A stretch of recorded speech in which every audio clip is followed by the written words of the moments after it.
So I'm Dr. Nadine Ness. I'm kidding. I'm not a doctor, although I'm just in the list of a bunch of doctors. But I will say I know more about informed consent than most doctors in Canada, which is a sad state, really. I am married to a doctor, and that might be a little bit what led to me being on stage today, and I'm going to explain. So some of you may not know who I am. I am the founder of the biggest conservative organization in Saskatchewan, Unified Grassroots, which is a super successful organization if you listen to the hit pieces against me. They're actually glaring review of all the things we've accomplished. But I'm going to tell you guys today, you're going to hear from a lot of the speakers about a lot of the problems that we have, but you're going to hear from me exactly what you can do today, tomorrow, the next day, on how to change it. I'm going to tell you from the successes that we've had. So in order to hear what I have to say, you have to understand how we started. I responded to a Facebook post on a town page.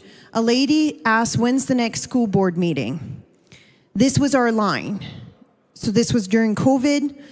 I remember reaching out to her afraid. I'm like, are you on the same page as me? Are you against what's happening? Because you couldn't really voice anything at that time. We're talking, this would have been in 2020.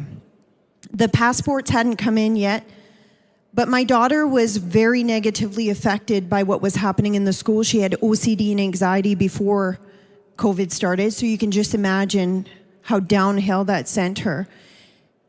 And it was our line. My husband's like, we need to start speaking out for the children. I'm willing to go on the record. So I messaged her. I said, how about we meet at my house? I have a decent sized house. I live in the middle of nowhere on a farm. So some of you who are farmers here know directions to your house is not always easy. So I started a Facebook group just to give direction to my house. It was a private group, and it was only for the parents who responded to that post. In 24 hours, it grew to 850 parents in our school division alone. And that's something to applaud. That's not something I personally did. Something else was going on, and I'm going to give the credit where it's due. Within 3 days, we were 2,500 people. So I quickly erased my address. We rented a hall. And about 250 people showed up. And from there, we started the organization Unified Grassroots. Now, because my husband was a doctor and we were now going public, we started receiving messages from all the doctors in the province. So we thought, well, maybe we'll give them an area to gather together so that they can fight back. Same thing with nurses, same thing with teachers. And then we developed signal groups for every single profession in Saskatchewan for all the people who reached out to us. So we ended up having, we still have about 450 teachers in Saskatchewan, about 450 nurses. We had about 30 doctors. And then from there, the letter to the province went out. But I'm going to tell you strategically some of the stuff we did to influence change. The signal groups was a big one because when somebody would go to their union and say, I'm not okay with you guys mandating things, the union would tell them, well, you're the only one. And they're like, no, there's 450 of us. And if you're not going to listen to us, we're going to put a complaint against the union for not representing us. So if you're wondering why Saskatchewan was the least tyrannical with their vaccine mandates, is because the people were able to unite within their profession, which is a huge, huge gift. Because you're not, and I want to say that because that Facebook group, when I started it, I thought we'd be 5 people talking in front of the school board. I never thought for a second that there'd be 2,500 people within 3 days.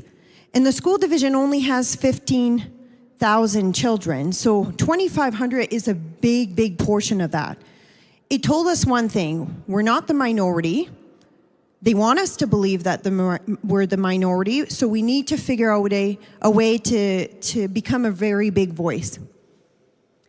Now, things got really worse after that. We tried suing, stopping putting an injunction on the vaccine passport. That didn't work.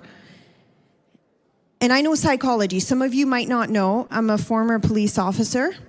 I'm a trained profiler, so behavioral analysis, so I read people. I know a lot about psychology. And I said, this is a psychological war. They want you afraid so you don't think critically. So one of the biggest things we did, we wanted to have one-on-one face conversations with people. So we organized an event in Saskatoon. Some of you may know about this, some of you may not. We had about 400 people show up at a park. We had the entire city divided with streets, and we had 400 people go see every single business that had a vaccine passport and ask them, how do you feel about excluding people like me from your business? That started a conversation, and it got them thinking about, is this okay, is this not? And the majority of the people weren't okay with it. So we were hoping it would influence a little bit more change into when people would come to their business, that they wouldn't be so cold-hearted and mean to them. And it also identified the business that were friendly. So we did a Zoom call with David Redmond. Do you guys know who David Redmond is? Lieutenant Colonel. He's a legend in Alberta. So he was the one that wrote the pandemic plan prior to COVID that they never used. So we're not just about criticizing our elected officials. A lot of them were following everything because they didn't know what else to do, and they didn't have the alternative of what they could do. So we did a big Zoom call, and we didn't advertise ahead of time. We had key people have one-on-one conversations with their MLAs that were close to them. Mind you, we have thousands of people, and we invited them to this Zoom call, and we had 41 elected officials from Saskatchewan on that Zoom call, which you guys should be clapping for that. You know how hard it is to get them to listen to a different viewpoint, especially when they're going in a direction? And from that, they started implementing some of the recommendations that Lieutenant Colonel gave. From there, COVID went and gone, and then we started realizing a lot of things that was happening in our schools, a lot of the people weren't aware of. So a lot of the policies that went in during COVID, we noticed it was happening, so we started raising awareness. So we were the organization behind the push for the parental rights legislation, which was shortly passed, which is a huge win in Saskatchewan. But all of that was on activating the people. But then we noticed something greater. We can get the politicians to do what we want, but a lot of this stuff, just by sheer pressure and sheer numbers, if they're starting to fear their position, they're going to start listening to the people. But a lot of this stuff was coming at different levels. So we did a bunch of town halls in Saskatchewan. So we did some this year, we did some last year. And we were looking for candidates to run for school board, run for city council, and run for MLA, because all those elections in Saskatchewan were happening at the same time. And then we identified candidates, and we identified people willing to volunteer to help them get elected. And this is not public. This is all word of mouth, on the ground, just a whole bunch of grassroots people. And we had several people win the nomination for MLA. And we have several people who got elected to MLA. I will not give you the number because I don't want to target on them. We had 30 school board trustees run targeted on against specific activist trustee, and we got 25 of those 30 school board trustee elected, which is a huge, huge success. Now, there's a timer somewhere, I can't see it. I'm probably getting close to that time. But this is going to be the most important thing you will probably hear today. You need to know what you need to do going forward to completely affect change. One of them, which a lot of them have been speaking about, is speak publicly. But it's way more important than you think. I don't know if you know about the Ash conformity experiment, and where they bring these people into a room and they have actors, and actors pretend that a current line is longer than the other, and they're all made to lie, and then the person at the end gets asked, is this true? and everyone conforms. Almost 75% of them conform. If one actor says, no, this is not true, it goes down to 5%. So your one voice at the dinner table, Christmas table, can completely change the direction we're going just based on that. I want you to tell you as well, if you have alternative voices, support them.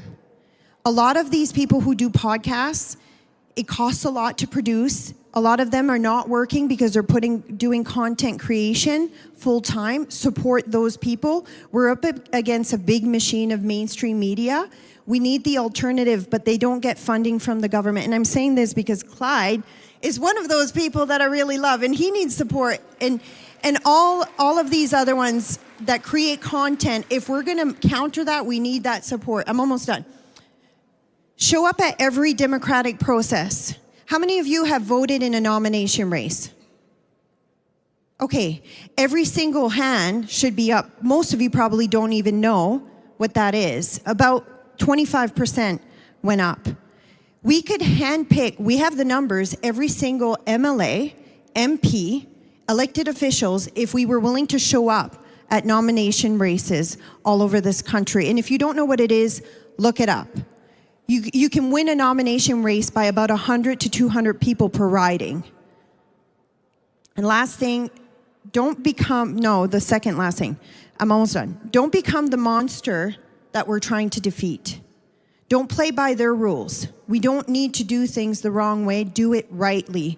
Do it with conviction, with truth, with love and kindness. Last thing, if you don't know Jesus, I highly recommend you seek him. Everything we've accomplished as an organization, all these ideas weren't mine. These ideas were all fed to me when I was down on my knees praying to God, what is the answer to fix this problem? And if you don't know what to do, ask him. Don't just ask him. Be willing to do those actions no matter the cost. They came after me. They came after my husband. They tried to get his license revoked. Turns out they can't fire him for things I say. But they tried to get him to shut me up. But then he's like, have you met my wife? But I say this because it's hard when your name's being plastered all over mainstream media. They're attacking you completely. They're going after your businesses. But if we don't stand up, and we are the majority, it's just going to get worse and worse and worse. And there will be a point where we won't be able to do it anymore. And we need to do it now. So that's the end.